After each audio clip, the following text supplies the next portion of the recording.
Hi, I'm Paul Guppy. I am Senior Researcher for the Washington Policy Center, and this is our regular video update that we send out to our top supporters and our members all across the state, letting them know the kind of issues that we're working on and how our work is impacting what's happening in the policy world and with the media. So first off, the big issue, of course, is the election that's coming up, one of the most important elections in our country. I know we hear that all the time, but this time it really does feel like there's a turning point nationally. And then, of course, we have important races in Washington state as well: governor, senator, legislature.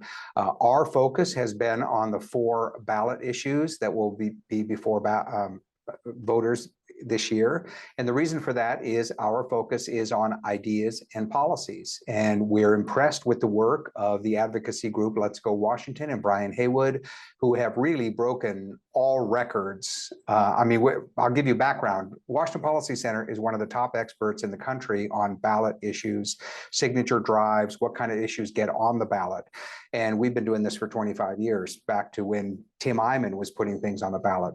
And what Brian Haywood and his group have accomplished is really remarkable. In the 4th initiative that they put up to repeal the gas ban, collected over 500,000 signatures in less than 50 days. This is something that has surprised the establishment, particularly the Democrats, that not only the 6 initiatives that he promoted at the end of last year seem to come out of nowhere from their point of view. The legislature passed 3 of those already. The other remaining 3, which have to do with taxes and revenue, are going to be on the ballot coming up. And then that 4th one on the ballot to repeal the gas ban is also there. One that I've been focusing on is Initiative 2109, which would repeal the capital gains income tax. We received our ballots in the mail, just like everybody else did, and I was disappointed and pounding the table because I'm reading the summary on the ballot of what the repeal of the capital gains income tax would do. And there's actually a sentence put in there officially from the government. It's not campaign material or advertising material. It's supposed to be the neutral information from the government. And it says explicitly that funding for K-12 public schools, higher education, so other social programs will be, quote, reduced or cut. And that is simply not true.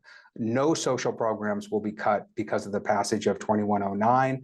What they're talking about is expected future revenue, which doesn't even exist.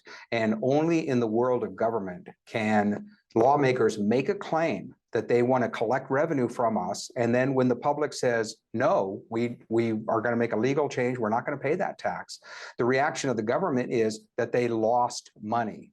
And this is the most arrogant attitude that we've run across in terms of budgeting. They always do it with a straight face, and here it is appearing on the ballot. So our educational effort to the public is to say, the government doesn't have an automatic right to our money, that the quality of greed is not limited to the private sector. Believe me, plenty of greedy people work in government and would very much like to have larger budgets.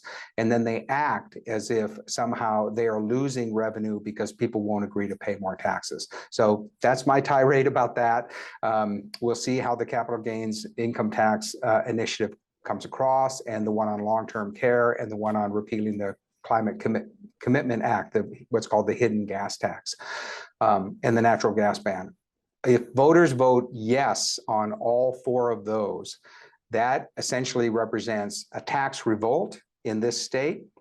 And politically, it represents the expression of opposition, not through a political party like the Republican Party in our case, but just through the general public saying, we do not like the direction that the Democrats, who are in charge of the legislature and the governorship, we don't like the direction of our current leadership. So regardless of how candidate races come out, the way these initiatives come out will be a popular signal to the government, to elected officials, about the direction that they want the country to go. That's something Washington Policy Center will be watching very closely.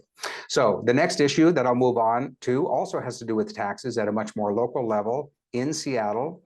We realize that Seattle doesn't necessarily drive everything in the state, but what happens here does set the tone for other tax increase initiatives across the state locally. In Seattle, there's a new street levy. It's $1.55 billion over 8 years. That's an enormous increase. They are also changing the time of the levy to 8 years so it coincides with the next presidential election. The proponents of higher taxes believe that high turnout elections help them. This levy does include a lot of things like $133 million for bike lanes, $66 million for what's called public spaces. There's even a line item in there of $7.5 million for good governance. I thought we were supposed to have good governance already. Why do we pay more for it? But that shows how many of the items that are included in this levy are not related to street maintenance or improving public roads. The levy is called the Levy to Move Seattle. That's their campaign slogan. And we see this as more like the levy to move out of Seattle, because the higher taxes are making it harder for working class and middle class families to live in the city. And then to close with what I mentioned before, the way Seattle tax issues go provides a bellwether for the rest of the state. Going back to my point about political signals, if this street levy were rejected in Seattle, it sets the outer limit of what tax increases can be in other jurisdictions. So again, any signal of tax revolt from the public sets a limitation on what elected officials feel like they can impose in terms of a financial burden. The next issue is the big Boeing machinist strike, which will probably be wrapping up soon if it hasn't already. The latest offer is a 35% increase in wages over 4 years. Our point, we've been following that because it's important to the state. We want Washington State to stay on the cutting edge of innovation technology in aerospace. Boeing is a leader in that. There are more than 1,000 other companies, large and small, that make up the aerospace sector. The Democrats resisted tax benefits for aerospace in the past. Those they lost, and those are currently in place, and we want it to stay that way. Our concern about the strike itself, however, is a bill that was introduced in the last session, SB 5777, which for the first time ever would have paid state unemployment benefits to workers who go on strike, therefore completely changing the program. That bill failed, but we have heard that a bill like SB 5777 will be coming back in the next session starting in January. We took the terms of that bill that failed and applied it to a real life situation, which is the strike, the Boeing strike that has been happening. 32,000 workers went on strike. And what that means is that the state would have had to pay out several $100 million in unemployment benefits to the workers. The other thing that we point out is Boeing is seeing that the pressure from the strike is leading to an agreement or a settlement. If the union is receiving money out of the public treasury in order to pay workers who have gone on strike, they have much less incentive to resolve the dispute. So if the cost is being shifted to taxpayers, then the strike will just simply continue. And that's not even a financial issue. That has to do with the business climate in our state and our ability to attract investment in the future. So we do not want this bill to be passed in the next session. We'll be following it closely. We are encouraged because in the last session, this bill was one of 21 bad bills that Washington Policy Center helped stop. On that particular one, Elizabeth New on our staff issued a legislative analysis of it on January 11th. She testified before the House Appropriations Committee, and after February 2nd, the bill died in the Rules Committee. So we are engaged in that process, and we will do it again, but we will be using the Boeing strike as a case study as to how much this bill would have cost taxpayers if it were in place. The next one is a fun project that I got together with some of our friends on the left regarding a Seattle proposal to defund the Seattle Channel, which is a local news channel, cable channel here. I've appeared on it a number of times. Our policy experts have as well. Mayor Harrell in Seattle wants to defund the Seattle Channel and basically end all local programming that provides a public forum. I got together with Katie Wilson, who is, this is her title, General Secretary of the Transit Riders Union. They also support funding for this public forum on the Seattle Channel. She and I wrote a joint op-ed and submitted that to the Seattle Times, and it was published in the last few days. So we are happy to reach out to the other side and work with them on issues that we agree on.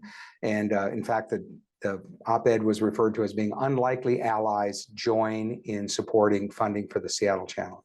The reason that we were happy to do that is because of the quality of the public debate that the Seattle Channel provides. Particularly the program City Inside Out with host Brian Callahan and his producer Susan Hahn, who we have worked with closely over the years, and they have earned their good reputation. They have maintained journalistic standards. They are completely neutral. They ask good questions, good follow-up questions, and we don't get that kind of gotcha, underhanded journalism that we get from other outlets. And for that reason, we were happy to support maintaining this public forum. We strongly suspect that members of the City Council will restore funding. And if that happens, we're happy to take credit for it because we really do think this supports the public service. Next, I wanted to touch on, speaking of Let's Go Washington and the initiatives, we've gotten wind of lawfare being used against them by their opponents. This has nothing to do with the substance of the initiatives themselves. It entirely has to do with a complaint that's filed through the Public Disclosure Commission, the PDC, against Let's Go Washington, complaining that they didn't fill out their forms right, the reporting is not correct, they didn't report their subcontractors. None of it is financial, none of it has to do with campaign contributions. It's simply a way to go after Brian Haywood and his group because they are being successful. So it's a case of using regulatory lawfare to try to silence an opposition group. Washington Policy Center has been the focus of this kind of thing as well. The PDC came at us, I'll say, last year to recommend that we, when they recommend, they really mean we want you to do it, for us to register as political lobbyists in the state capitol. And we told them flat out that we are not going to do that. Our analysis, staff provides independent analysis. They wanted to tag us with the stigma of being, quote, registered lobbyists. And we do not in any way fall under the definition of lobbying through our activities in Olympia. And we met with them a couple of times with our legal counsel and our leadership, and I was in these meetings myself. We made it abundantly clear to them that we were not going to cooperate. They were a little surprised. Our bottom line was, when you demonstrate to us that we are functioning as a lobbying organization, then we'll think about registering. But until then, you can just back off and leave us alone. We were expecting a larger fight. We thought it might go public, but it didn't. They did back off, at least for the time being. Now, here we are months later, and we see the same tactic being used against Let's Go Washington. They're big boys and girls. They will deal with the PDC themselves, but it does show the repressive atmosphere that there is in our state, where a process that's supposed to bring honesty and sunshine to government through public disclosure is actually being used in a corrupt way to silence opposition groups. And we hope that Let's Go Washington succeeds. So those are the issues we're working on. We're excited to see what the outcome of the elections are. We will be engaged in late November and December during committee days and organizing days for the legislature as they get ready to go into session. We'll be looking at the agenda very carefully. We will have new leadership. We will definitely have a new governor, and we are already developing positive agenda items that will improve policy in our state, and we'll continue to promote those. Lastly, to wrap up, by the time you've received this, our annual dinner will have wrapped up in Bellevue with our speakers, General Jack Keane and Molly Hemingway. Our staff is working now to prepare for those events, but by the time you receive this, that will already have happened, and we're excited about how it's going to go. So thank you very much, and I'll talk to you again next time.